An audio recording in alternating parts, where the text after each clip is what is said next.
भी शनि भगवान से बहुत ज्यादा डरते हैं? आजकल कोई मंदिर हो ना हो, हर गली में, हर एरिया में शनि महाराज का मंदिर बना देते हैं। तो एक्चुअली में क्या हमें शनि महाराज से इतना डरना चाहिए?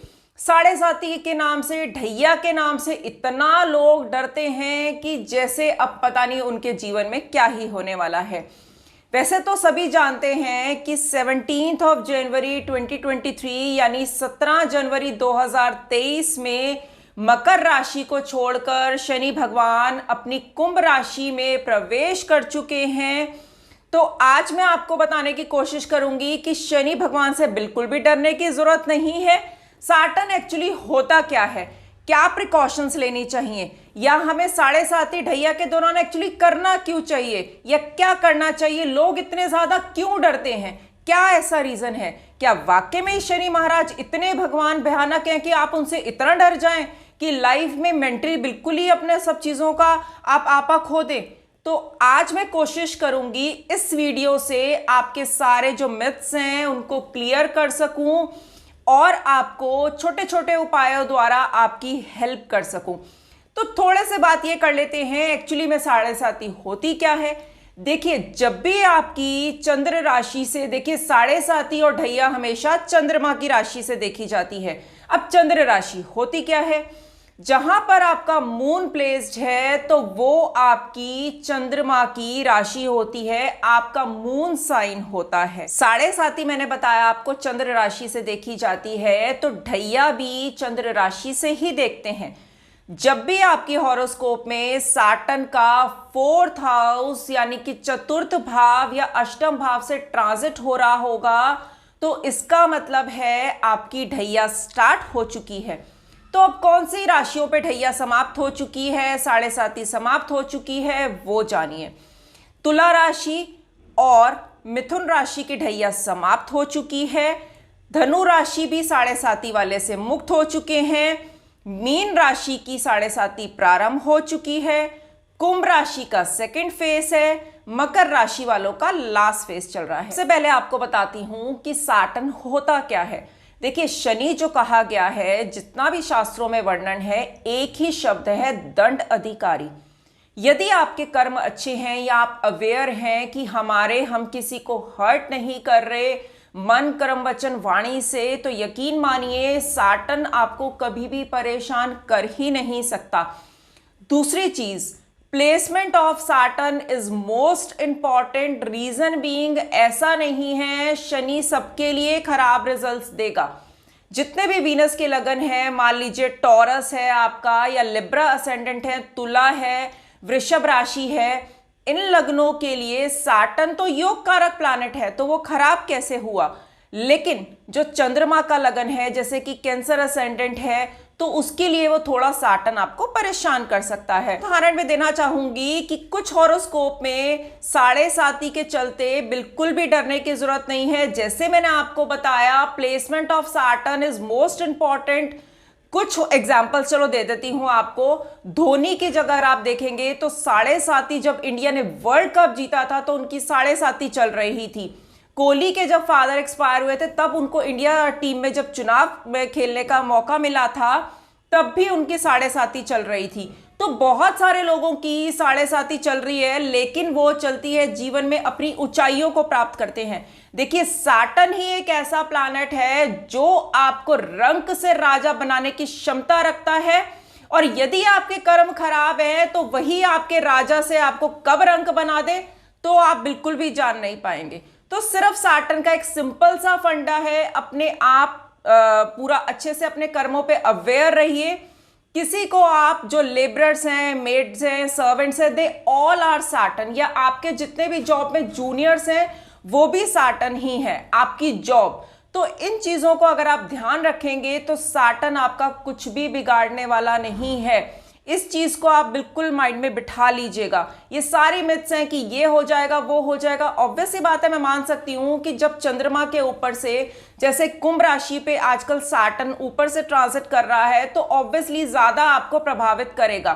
परंतु यदि आप अपने कर्मों के प्रति अवेयर हैं तो आपको कुछ भी होने वाला नहीं है। अब हम एंड में बात करेंगे कि सैटर्न को ठीक करने के लिए हमें क्या करना चाहिए, कौन से उपाय करना चाहिए, किन चीजों का ध्यान रखना चाहिए, तो चलिए अब उस पर बात कर लेते हैं। एक चीज मैं आपको और बताना चाहूंगी, साटन जो होता है वो आपके शूज भी होते हैं। तो आपके यदि फटे हुए जूते हैं या जूते खराब हो चुके हैं, लेदर के बैग्स हम घर में रखे हुए हैं जो यूज नहीं करते, गल चुके हैं, फिर भी हमें देने का मन नहीं करता है, तो वॉचेस में अगर सेल नहीं है, क्योंकि शनि क्या है आपका समय काल, तो आप जितनी भी बंद घड़ियां पड़ी हैं उनमें सेल डलवा लीजिए। खराब जूते जो हैं या बेल्ट्स हैं या बैग्स जो हैं पुराने हो चुके हैं, लेदर की जैकेट्स हैं, उनको आप डिस्कार्ड कर दीजिए। ये भी एक साटन का बहुत अच्छी रेमेडी। जैसे मैंने बताया, satin is not a bad planet. सबके लिए प्लेसमेंट देखनी इंपॉर्टेंट है। सब लग्नों के लिए शनि महाराज खराब नहीं हैं।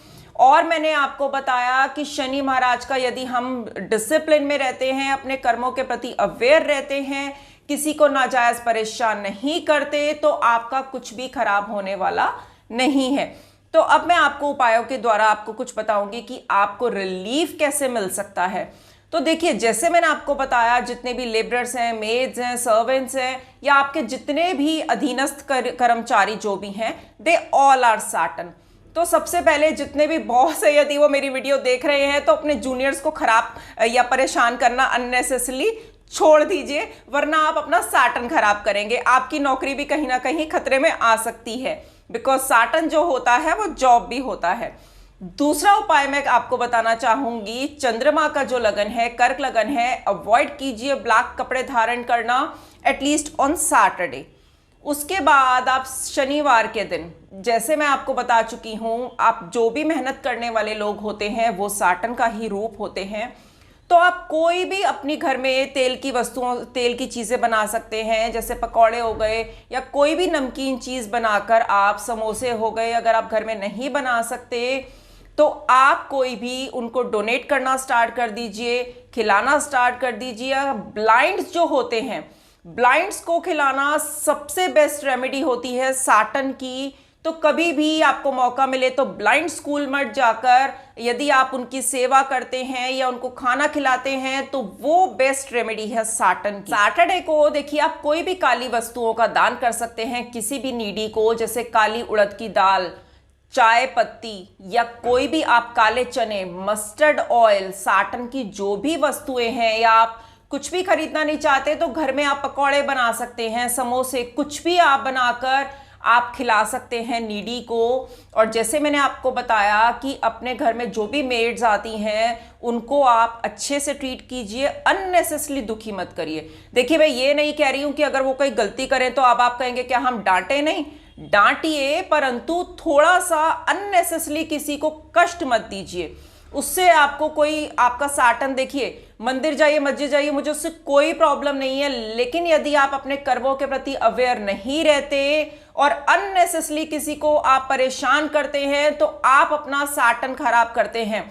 उससे फिर कुछ भी उपाय करने का कोई भी आपको लाभ मिलने वाला नहीं है। सैटरडे के दिन चमड़ा खरीदना अवॉइड कर सकते हैं, और काले कपड़ा पहनना भी जिनके लिए शुभ नहीं है, जैसे मैंने आपको बताया कैंसर असेंडेंट है, उसके लिए भी इतना ज्यादा साटन शुभ रिजल्ट्स नहीं देता, तो अवॉइड कर सकते हैं। इसके साथ में छोटे छोटे उपाय, जैसे मैंने आपको ये बताया, दान के साथ में सुबह जल्दी उठकर अगर आप वॉक करना स्टार्ट करते हैं तो ये साटन का बेस्ट उपाय है।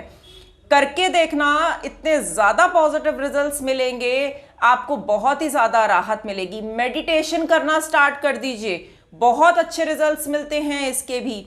तो इनमें से जो आपको अच्छा लगे वो उपाय करना स्टार्ट कर दीजिए। सेकंड इंपॉर्टेंट टिप मैंने ये दिया कि आप अपना संयम मत खोइए, डिसिप्लिन में रहिए, अपने कर्मों के प्रति अवेयर रहिए, और आपका 7.5 ढैया आपको कुछ भी बुरे रिजल्ट्स देने वाली नहीं है। अगर इस दौरान मेहनत कर लेते हो ना, तो ऐसा कहा जाता है शनि महाराज आपको, जैसे मैंने बताया, रंक से राजा बनाने की क्षमता रखते हैं, तो आप अपने जीवन में कहीं से कहीं पहुंच सकते हैं। तो मेहनत करिए, डिसिप्लिन रहिए। आई गेस मैं क्लियर कर चुकी हूं कि 7.5 और ढैया से डरने की बिल्कुल भी जरूरत नहीं है। तो सिर्फ आप ये उपाय कीजिए, अवेयर रहिए और खुश रहिए और प्रसन्न रहिए।